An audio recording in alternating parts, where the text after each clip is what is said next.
আমি দূর হতে তোমারে দেখেছি। তানিয়া মাহি, নিরু। গল্পের দ্বিতীয় অংশ। আমি যেভাবে যে পরিস্থিতিতে তোকে ছুঁয়েছি, তোর অনিচ্ছা সত্ত্বেও ভালোবাসা চাপিয়ে দিয়েছি, এটা আমার ভুল। ভুল না, অন্যায় করেছি আমি মেনে নিলাম, কিন্তু তুই যেটা করতে চেয়েছিলি সেটা কি ছিল? তোর আর আমার কাজে কি কাটাকুটি করে মিলমিশ হওয়া যায়? ইহানের প্রশ্নের উত্তরে রা কিছুই বলতে পারছে না। চুপচাপ বসে নীরবতা পালন করছে, আয়োজন করে। একটা দীর্ঘশ্বাস ফেলে বলে, মানুষ প্রতারিত হওয়ার পর নতুন করে ভালোবাসতে ভয় পায়। আমি খুব বাজেভাবে প্রতারিত হয়েছি, খুব খুব খুব বাজেভাবে। আমি নিজেকে সবকিছু থেকে সরিয়ে নিচ্ছি, নিজেকে বদলে ফেলছি।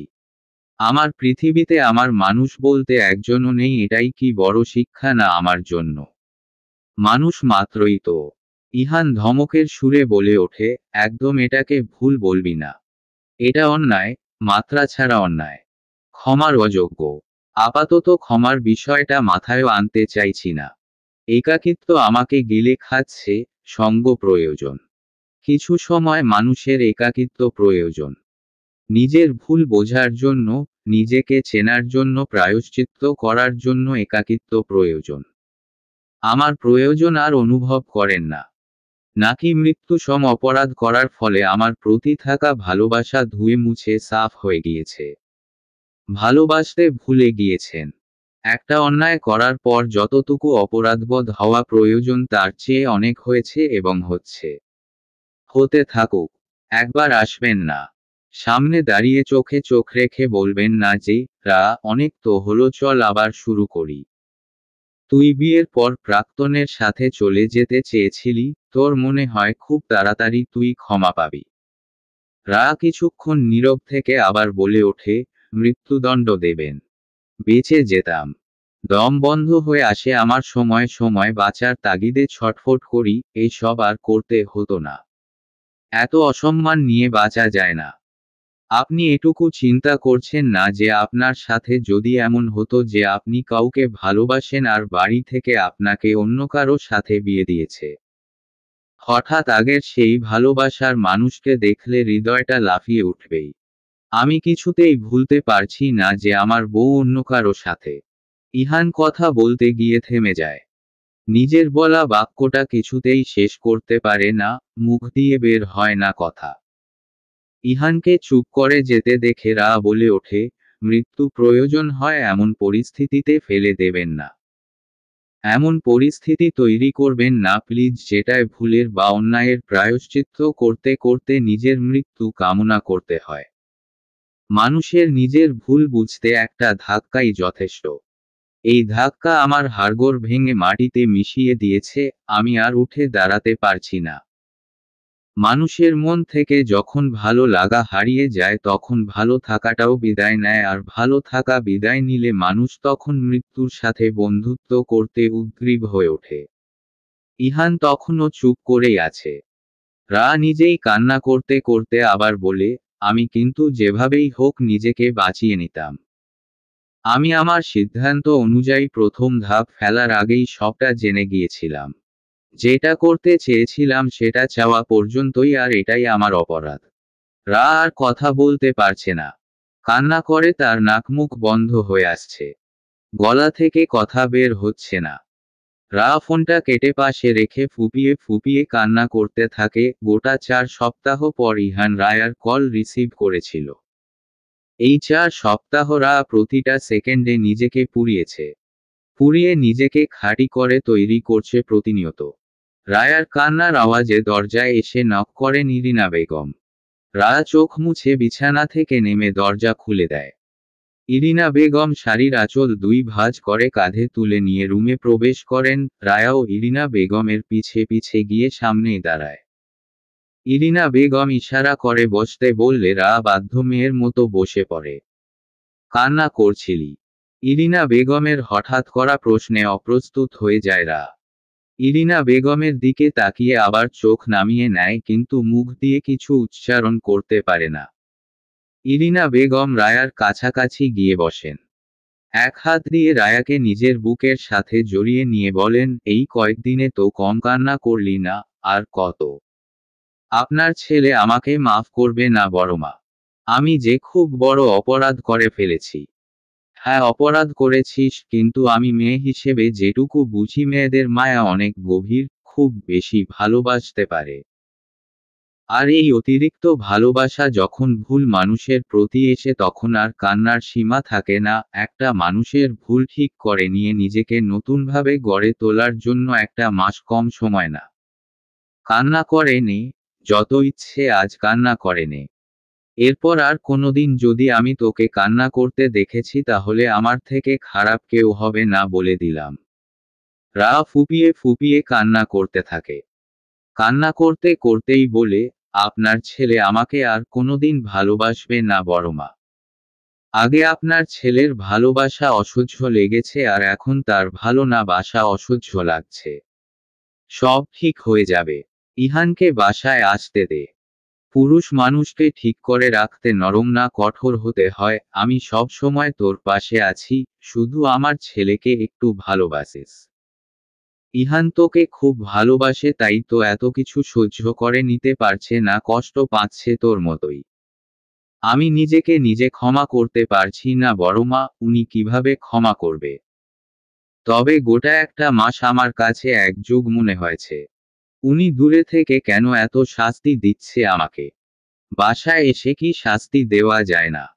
আসবে, অপেক্ষা কর, এসে আর শাস্তি দেবে না, সবকিছু ঠিক করে নেবে দেখিস।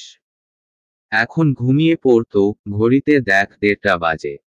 না খেয়ে, না ঘুমিয়ে নিজের কি অবস্থা করেছিস দেখেছিস একবারও? ঘুমোবো অনেকদিন ঠিকমতো ঘুমাই না। আপনার ছেলে তো শান্তি দিচ্ছে না আমায়। আমি কিন্তু পুরনো রায়াকেই চাই। যে মিশুক প্রকৃতির, বেশি কথা বলতে পছন্দ করে, সারাক্ষণ ওর পিছনে লেগে থাকে, যার জীবনে মজাটাই সব। কথা দে আমাকে, তুই আর কান্না করবি না। কথা দিলাম বড়মা। খুব বেশি কষ্ট না হলে কান্না করব না। ঠিক আছে। এবার শুয়ে পড় তো দেখি। ইরিনা বেগম রায়াকে শুইয়ে দিয়ে রুমের লাইট বন্ধ করে রুম থেকে বেরিয়ে একটা দীর্ঘশ্বাস ফেলেন আর ভাবেন কবে যে সবকিছু ঠিকঠাক হবে। ইরিনা বেগম চলে গেলেও রায়ার সারা রাত আর ঘুম হয় না। বিছানা এপাশ ওপাশ করতে করতেই সময় কেটে যায়। ফজরের আজান শুনে বিছানা ছেড়ে উঠে অজু করে নামাজটা আদায় করতে দাঁড়িয়ে যায়। সিজদাতে যেতেই যেন কান্না নির্দ্বিধায় ভেতর থেকে বেরিয়ে আসে। রায়ার ঘুমোতে ঘুমোতে ভোরের আলো ফুটে যায়। দুপুরের রান্না বসিয়েছেন ইরিনা বেগম। এশা রান্নার কাজে সাহায্য করছে। ইরিনা বেগম মাছ ভাজছেন। ইহানের পছন্দের রান্নাগুলো প্রায় সবগুলোই শেষ করেছেন তিনি। রান্নাঘরের একপাশে রাখা ফোনটা বেজে উঠতেই ইরিনা বেগমের মুখে হাসি ফুটে যায়। এশাকে ডেকে বলেন, এশা, মা যা তো দরজা খুলে দিয়ে আয়। এশা কলিং বেলের আওয়াজ না পেয়ে জিজ্ঞেস করে, কেন? কেউ তো আসেনি।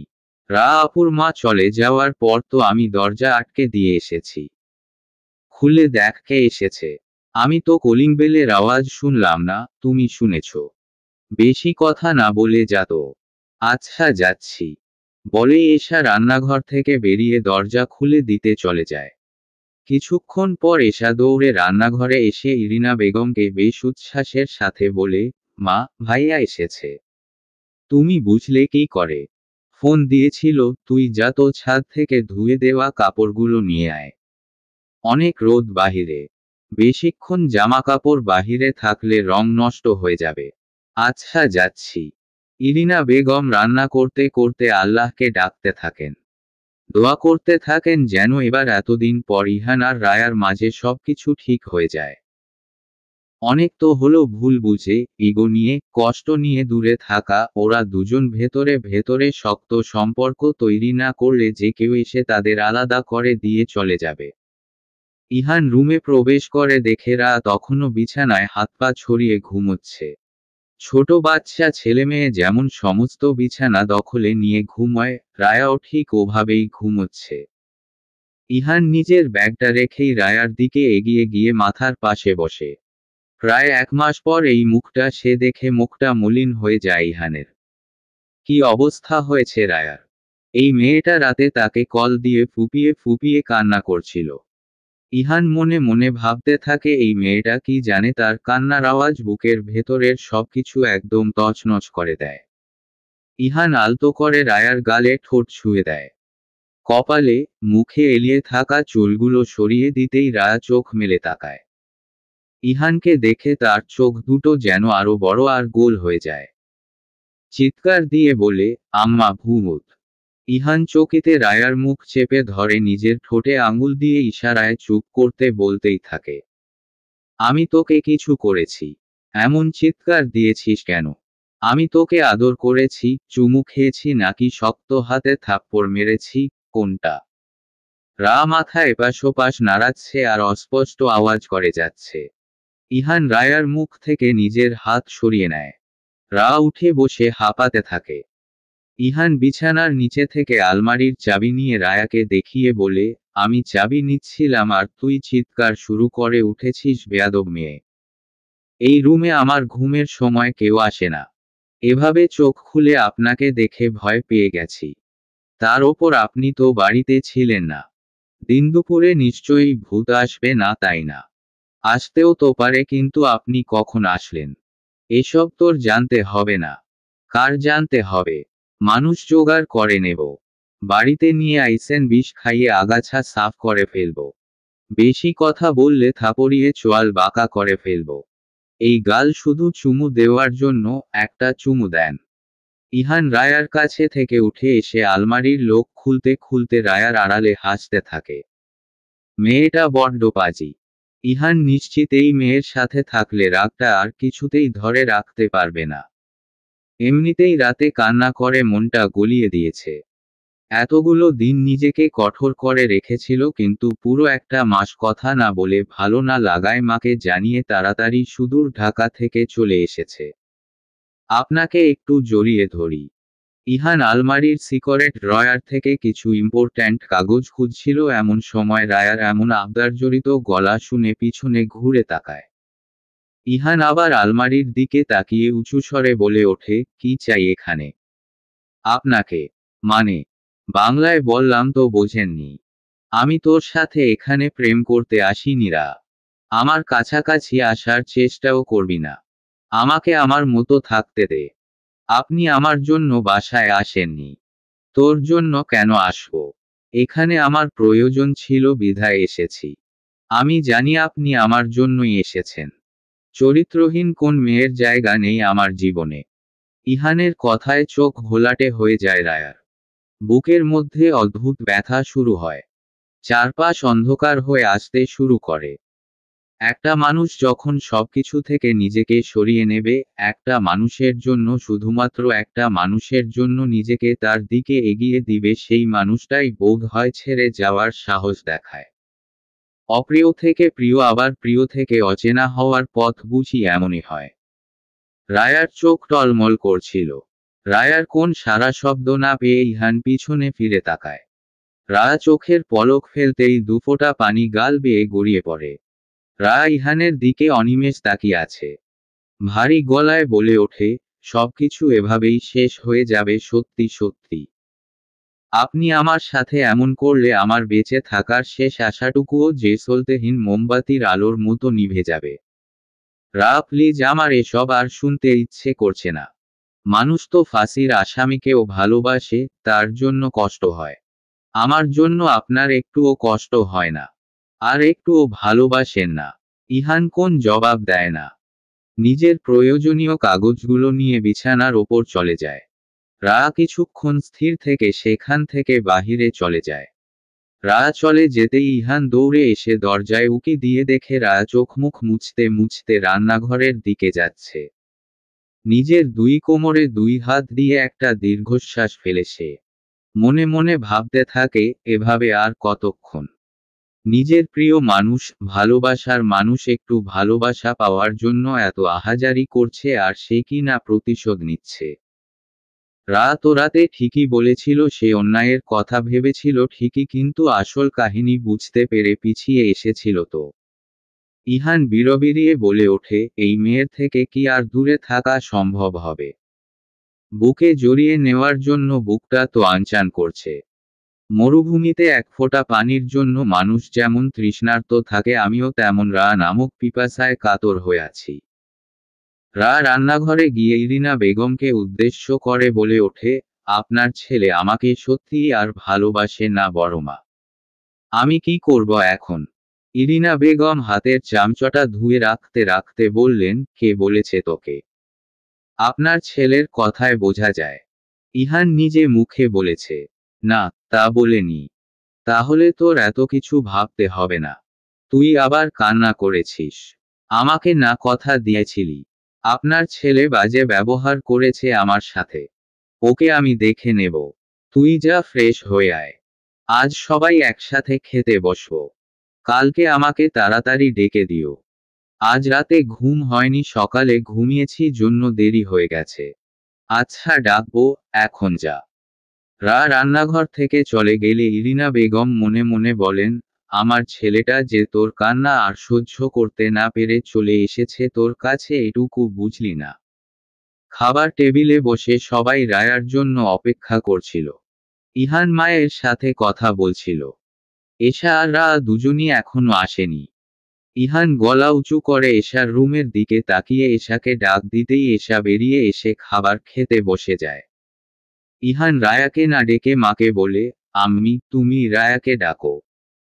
এশা পাশে থেকে বলে ওঠে, তুমি ডাকছো না কেন? তোমার বউকে তুমি ডাকো। জানো কি পরিমাণ কান্না করেছে বেচারি তোমার জন্য? তুমি তো লাকি। চুপ। বড় ভাইয়ের সাথে কিভাবে কথা বলতে হয় জানিস না? শিখিয়ে দিতে হবে আবার। আমাকে কিছু শেখাতে হবে না। তুমি বরং গুগলকে জিজ্ঞেস করো, টিউটোরিয়াল দেখে শিখে নাও যে বউয়ের সাথে কেমন ব্যবহার করতে হয়। ইহান মায়ের দিকে তাকিয়ে দাঁতে দাঁত চেপে বলতে থাকে, আম্মি তোমার মেয়েকে বলে দাও বেশি কথা বললে কিন্তু আমি ওকে তুলে ছাদে থেকে ফেলে দেব। থামবি তোরা? রায়াকে দেখেই এশা বলে ওঠে, ওরে নীল পরিচে। তা থেকে পরীর দেশ থেকে আসলে নাকি আকাশ থেকে পড়লে? এশার কথা শুনে সবাই বাম পাশে তাকায়। রা নীল শাড়ি পরে লজ্জামাখা মুখে খাবার টেবিলের দিকে এগিয়ে আসছে। ইহানের পাশে এসে দাঁড়িয়ে ইরিনা বেগমকে উদ্দেশ্য করে বলে, কেমন লাগছে আমাকে, বড়মা? ইরিনা বেগম মুখে হাসি ফুটিয়ে বলেন, খুব সুন্দর লাগছে, তাই না রে ইহান? শর্ট হেয়ারে শাড়িতে কি সুন্দর মানিয়েছে তোকে। কারো নজর না লাগুক। রা ইহানের দিকে তাকিয়ে আছে নিজের প্রশংসা শুনতে। পৃথিবীর সব নারীর অধিকার আছে শাড়ি পরলেই ব্যক্তিগত মানুষের কাছে থেকে প্রশংসা পাওয়ার। পৃথিবীর সব পুরুষের উচিত নারী শাড়ি পরলে পরিমাণগতভাবে বেশি বেশি ভালোবাসা, অন্যায় করলে ক্ষমা করে দেওয়া। রায়ার অনেকক্ষণ তাকিয়ে থাকা দেখে ইহান বলে ওঠে, মা, মেয়েদের বড় চুলেই ভালো লাগে। ছোট চুল ছেলেদের জন্য। আর হ্যাঁ, শাড়িতে একটু ভালোই লাগছে। বাড়িতে যেসব টি শার্ট পরে থাকে ওসব দিয়ে তো তুমি রান্নাঘরের পাতিল ধরো। রা রাগী চোখে ইরিনা বেগমের দিকে তাকালে ইরিনা বেগম রায়াকে ইশারায় ইহানের পাশে বসতে বলেন। রা একটা বড় শ্বাস টেনে নিজেকে নিয়ন্ত্রণ করে ইহানের পাশে ধপ করে বসে পড়ে। সবাই খাওয়া শুরু করেছে। ইহান ভাতের এক লোকমা মুখে নিতেই নিজের পায়ে সুরসুরি অনুভব করে। ভাত মুখে দিয়ে টেবিলের নিচের দিকে তাকিয়ে দেখে রা তার পা ইহানের পায়ের ওপর রেখে সুরসুরি দিয়েই যাচ্ছে। ইহান পা সরিয়ে রায়ার দিকে তাকাতেই রা ঠোঁট দিয়ে চুমুর ইশারা করতেই ইহানের হেঁচকি উঠে যায়। ইরিনা বেগম তাড়াতাড়ি করে পানির গ্লাসটা ইহানের দিকে বাড়িয়ে দেন। ইহান ঢকঢক করে গ্লাসের সম্পূর্ণ পানিটুকু খেয়ে নেয়। রা পাশে বসে মিটিমিটি হাসছে। রায়ার হাসি দেখে ইহান চোখ বড় বড় করে রায়ার দিকে তাকাতেই রা হাসি বন্ধ করে খাবার প্লেটে মন দেয়। খাবার খাওয়া শেষ হতেই একে একে সবাই গিয়ে হাত ধুয়ে নিচ্ছে। হঠাৎ কলিং বেলের আওয়াজে এসা দরজা খুলতে যাবে, ইহান তাকে থামিয়ে দিয়ে নিজেই দরজা খুলতে যায়। দরজা খুলে ওপাশে অপরিচিত এক লোককে দেখে ইহান জিজ্ঞেস করে, জি বলুন। দরজার ওপাশ থেকে লোকটা বলে, ইহান শেখের নামে পার্সেল এসেছে। আমি ইহান শেখ কে পাঠিয়েছে সেটা লেখা নেই স্যার। ঠিক আছে, আমাকে দিন। ফর্মালিটিজ পূরণ করে ইহান পার্সেলটা রিসিভ করে নেয়। হঠাৎ কে পার্সেল পাঠালো? বিষয়টা বেশ ভাবাচ্ছে ইহানকে। পার্সেলটা উল্টেপাল্টে দেখতে থাকে আর ভাবতে থাকে কি আছে এখানে, আর পাঠালোই বা কে। আমার থেকে চুমু নেন না অন্য মেয়ের দেওয়া, এত কিছু নিচ্ছেন কিভাবে? কোন মেয়ে আপনাকে পাঞ্জাবি, ঘড়ি, ওয়ালেট পাঠিয়েছে? আমি থাকতে আবার কোন মেয়ে আপনার ওপর নজর দিয়েছে? ইহান পার্সেল খুলে ভূত দেখার মতো বসেছিল। বিছানার ওপর দুইটা পাঞ্জাবি রাখা, একটা সাদা আরেকটা গাঢ় খয়েরি। একটা ঘড়ি, ওয়ালেটও পাশে রাখা। ইহান সেগুলো থেকে চোখ ফিরিয়ে রায়ার দিকে তাকায়। কি বললি? কোন মেয়ে পাঠিয়েছে আপনাকে এসব? ইহান ঠান্ডা মেজাজে বলে, আমি জানি না। এখানে এসব ছাড়া কিছুই নেই। আপনি বাসায় এসেছেন সেটা বাহিরের মানুষ জানলো কি করে? সেটা আমি কি করে বলবো আজব? একদম রাগ দেখাবেন না, আমি কিছু করলে সেটা দোষ আর আপনি করলে সেটা আপনি জানেন না। ইহান রায়ার কথায় বেশ দমে যায়। নরম স্বরে বলে, আমি সত্যিই জানি না এসব কে পাঠিয়েছে। আমার কারো সাথে এফেয়ারও নেই যে সে পাঠাবে। তুই তো জানিস আমি তোকে। ইহান চুপ হয়ে যায়। কথা মাঝপথে থেমে যাওয়ায় রা বলে, আপনি আমাকে কি কিছু না বলুন? বললাম তো কিছু না। ভালোবাসেন না এখন আর? 7 বছর ধরে দূরে থাকছেন কেন? আমার শাস্তি পাওয়া শেষ হয়নি। বুকের ভেতরটা খুব খালি খালি লাগে জানেন। আমার কি আপনাকে আর পাওয়া হবে না? আমারও লেগেছিল। সত্যটা বুকে তীরের মতো বিঁধেছিল। দূরে গেলে ভালো থাকবেন। ব্যবস্থা করে দেব। রা প্লিজ, সবসময় এই ঘ্যানঘ্যানানি আমার ভালো লাগে না। তুই তোর মতো থাক, আমাকে আমার মতো থাকতে দে প্লিজ। দূরত্ব ঘুচিয়ে কাছে আসতে চেয়েছিলাম, দূরে সরিয়ে দিলে আমার আর ফেরা হবে না। মেয়েদের অভিমান অনেক বেশি। সহ্য করতে পারবেন না। রা বারান্দায় চলে যায়। ইহান মাথায় হাত দিয়ে ভাবতে থাকে কে পাঠালো এসব। এত এত চিন্তার মাঝে রায়ার এসব কথা একদমই ভালো লাগছিল না ইহানের। সবগুলো জিনিস উল্টেপাল্টে বারবার দেখতে থাকে। গিফট পাবে মেয়েরা। শাড়ি, চুড়ি, পৃথিবীতে যত প্রসাধনী আছে সব পাবে। ছেলেরা কেন গিফট পাবে? তাও আবার সারপ্রাইজ গিফট। সারপ্রাইজ গিফট তো না, যেন টেনশনের বস্তা। ইহান উকি দিয়ে বারান্দায় দেখে রা বারান্দার গ্রিল ধরে নিজের বাড়ির দিকে তাকিয়ে আছে। ইহান মায়ের কাছে শুনেছে রা একটাবারের জন্য নিজের বাড়িতে যায়নি। রায়ার সকালে ঘুমানোর অভ্যাস, তাই রায়ার মা মাঝে মাঝে এসে দেখে গেছেন। ইহান রায়ার কাছে যাবে এমন সময় রায়ার ফোনে মেসেঞ্জারে মেসেজ আসার শব্দ হতেই ইহান ফোনটা হাতে নেয়। স্ক্রিনেই মেসেজ নোটিফিকেশন দেখা যাচ্ছে। ইহান স্পষ্ট দেখতে পেল সেখানে লেখা, দোস্ত 4000 টাকা খরচ হয়েছে ইহান ভাইয়ার ওসব কিনতে। বিকেলে আমি তোকে বাকি 1000 ব্যাগ দিয়ে দেব। ইহান মেসেজটা দেখে খানিকক্ষণ থ মেরে দাঁড়িয়ে থাকে। মাথায় যেন ঢুকেও কিছু ঢুকছে না। রা এসব করেছে। আর এমন ভাব করল যেন সে কিছুই জানে না। ইহান ফোনটা রেখে বারান্দায় চলে যায়। রায়ার পাশে গিয়ে দাঁড়িয়ে বলে, সরি। রা পাশে না তাকিয়েই বলে, কেন? ওই যে ধমক দিলাম সেজন্য। শুধু ধমকের জন্য? আর কিসের জন্য সরি বলা উচিত? কিছু না। বাজারের মোড়ের ওখানে নীলরঙা একটা বাড়ি আছে না? ওখানে একটা মেয়ে আছে। তোর মতো সুন্দর দেখতে। ফর্সা গায়ের রং, কিন্তু ওর চুলগুলো অনেক বড়। ওদিকে গেলেই বারান্দায় এসে আমাকে দেখে দাঁড়িয়ে দাঁড়িয়ে। আমার এখন সন্দেহ হচ্ছে ওই মেয়েটা এসব দেয়নি তো। দিতেও পারে, তাই না বল? ভালোবেসে যেহেতু পাঠিয়েছে, নষ্ট করা উচিত হবে না। রা এবার এক ঝটকায় ইহানের দিকে ফিরে তাকায়। ব্রুকুচকে ইহানের দিকে তাকিয়ে বলে, কোন মেয়ে আপনাকে পছন্দ করে? নিয়ে চলুন আমাকে তার কাছে। আমি এক্ষুনি দেখব তাকে। দেখে কি করবি? হিংসে হবে দেখে। হলে হোক, আপনার কি? ওই মেয়ের মুখে আমি অ্যাসিড নিক্ষেপ করাবো? চেয়ারম্যানের মেয়ে আমি। এত সাহস? সাহসের কিছুই দেখেননি। দেখতে চাই, দেখা একটু সাহস। রা 2 পা এগিয়ে এসে 1 পা ইহানের পায়ের ওপর রাখে। এই প্রথম রা নিজের ইচ্ছেতে ইহানের কাছে আসে। নিজের পায়ে প্রেয়সীর স্পর্শ পেয়ে সমস্ত শরীর যেন আন্দোলিত হয়। নিশ্চুপ হয়ে যায় ইহান। দুজন একে অপরের চোখে নিজেদের সীমাবদ্ধ করে নেয়। দুজন যেন ঘোরের মধ্যে চলে যাচ্ছে ধীরে ধীরে। রা নিজের আরেকটা পা ইহানের পায়ের ওপর রাখতেই ইহান রায়ার পড়ে যাওয়া আটকাতে কোমর জড়িয়ে ধরে। রা ইহানের পায়ের ওপর পা উঁচু করে দাঁড়িয়ে পড়ে। রায়ার সমস্ত শরীর কাঁপছে। সেদিনের প্রথম ছোঁয়ায় কোন অনুভূতি অনুভূত হয়নি রায়ার। আজ যেন পেটের নাড়ি অবধি কাঁপাকাঁপি করছে।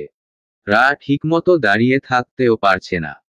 রা ইহানের ঠোঁটের দিকে নজর ফেলে ধীরে ধীরে সেটাকে গন্তব্য মনে করে এগুতে থাকে। ঠোঁটে ঠোঁট স্পর্শ করতেই রায়ার শরীর যেন একটা ঝাঁকুনি দিয়ে ওঠে।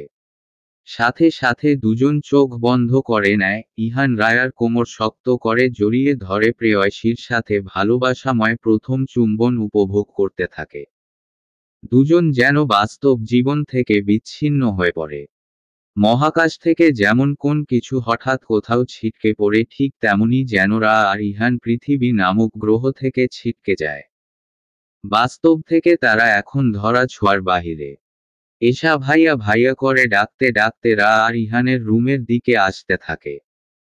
এশার গলা অস্পষ্ট থেকে স্পষ্ট হতেই রা আর ইহান দুজন নিমিষেই দুজনকে ছেড়ে বারান্দার দুই প্রান্তে চলে যায়।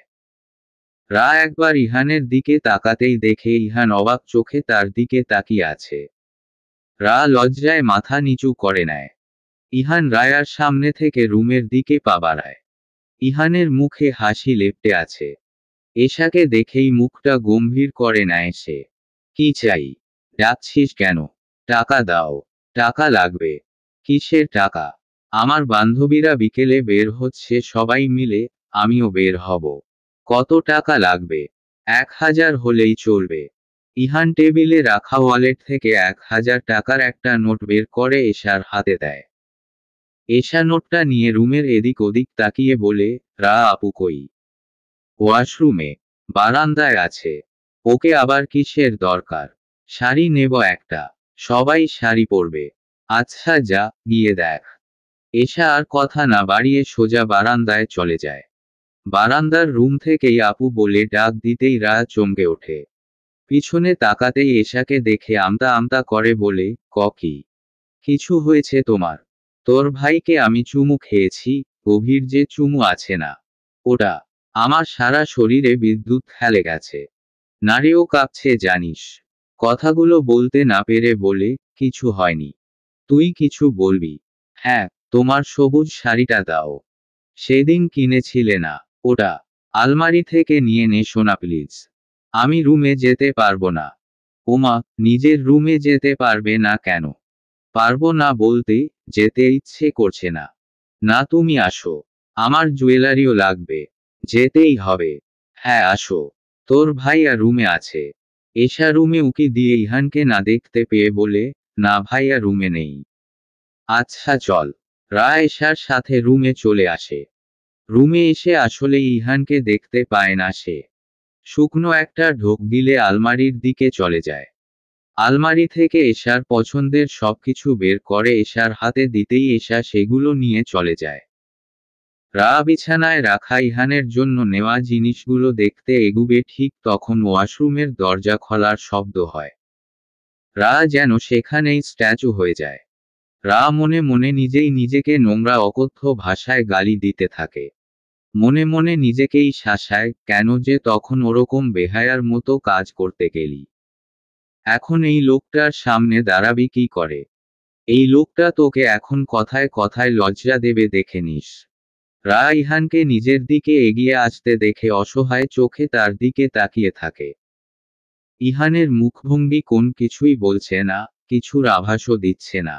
তবে কি আগামবার্তা ছাড়া কোনো কিছু ঘটবে? ইহানের সাথে তোর সম্পর্ক তৈরি না হলে আমাকে বল, মা। একটা ভুল তো করেছি, সেই ভুল সারা জীবনের জন্য তোকে বয়ে বেড়াতে হবে না।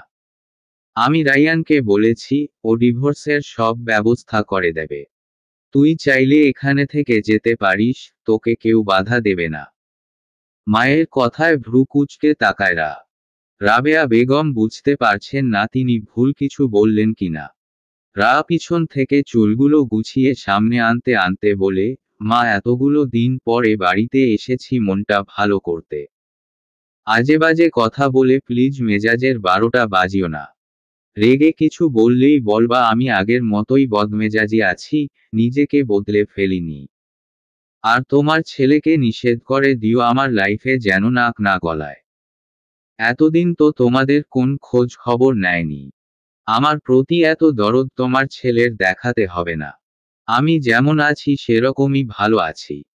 রাবেয়া বেগম করুণ স্বরে বলেন, তুই এখনো আমাদের ওপর রেগে আছিস, তাই না? রেগে থাকবো কেন? রেগে থাকার মতো কিছু করেছো তোমরা? অন্যায় তো প্রথমে করেছিলি তুই। আমরা তো শুধরে দিয়েছি। তাহলে তো ভালোই করেছো। এবার এসব বাদ দাও। তোর আর ইহানের সম্পর্ক আসলেই ঠিক আছে। আমি তোর মুখে সত্যিটা শুনতে চাইরা। আমি ভালো আছি মা। ভালো থাকার চেষ্টা করছি অনেক। দেখছো না 1 মাসের বেশি সময় ধরে ও বাড়িতে গিয়েছি। তুমি তো দেখেছো সবাই কত ভালোবাসে আমাকে। আমি কিভাবে দেখব? তুমি প্রায়ই ও বাড়িতে যাও আমার ঘুমের সময়, আমি জানি। তোমার কোলে মাথা রেখে একটু শুই। অনেকদিন হলো মাথায় একটু হাত বুলিয়ে দাও না। তোমার বর কোথায়? তিনি রাগ করে বসবেন না তো? রাবেয়া বেগম মুচকি হেসে মেয়েকে নিজের কাছে টেনে নিয়ে আসলে মায়ের কোলে মাথা রাখে। রাবেয়া বেগম মেয়ের মাথায় বিলি কেটে দিতে থাকেন।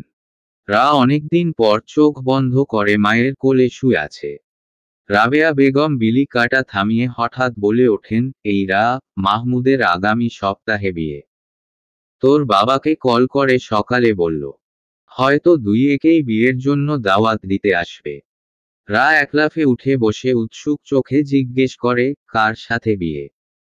মালিহা আপুর সাথে। তুই মেয়ের নাম জানলি কিভাবে? আমি জানবো না তো কে জানবে?